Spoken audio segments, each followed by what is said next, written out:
HSC শেষ করার পরে অ্যাডমিশন যুদ্ধের মাধ্যমে নার্সিংয়ের টিকি থেকে মানে 3 বছর আপনার ফুল ইংলিশ ভার্সনে পড়ালেখা করে তারপর 6 মাস ইন্টার্ন করে তারপর হচ্ছে আমাদের হচ্ছে নার্সিংটা শেষ করে আর কি পড়ালেখা। কিন্তু আমাদের উপর মহলে যারা আছে ইনারা কি টোটালি আমি বুঝি না যে কিছু বোঝে কিনা, কারণ এতটুকু মানে এইচএসসি শেষ করার পরেও তারা 3 বছর 6 মাস ইন্টার্ন করার পরে আমাদের তাদের সমমান দিতে চায়। আমি বুঝি না তাদের কনসেপ্ট কেমন, মানে তারা কি কিছু বোঝে না। এই যে এত কিছুর পরেও, এত প্রসেসিং এর পরেও আমাদের কেন ডিপ্লোমা ডিগ্রি দেওয়া হবে, আমাদের কেন এইচএসসি সমমান করা হবে?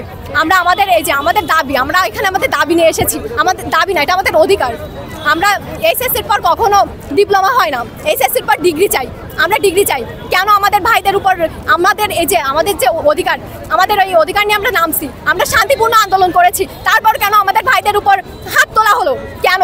আমরা যতক্ষণ না আমাদের এই অধিকার পূরণ হচ্ছে ততক্ষণ আমরা এই মানববন্ধন চালিয়ে যাব।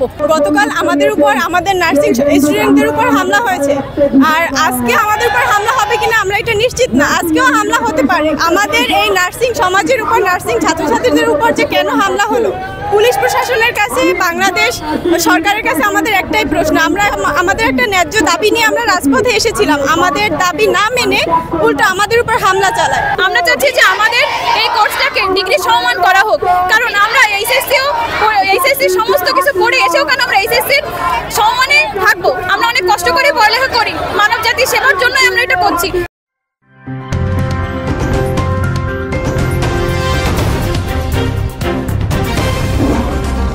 Voice of Tiger.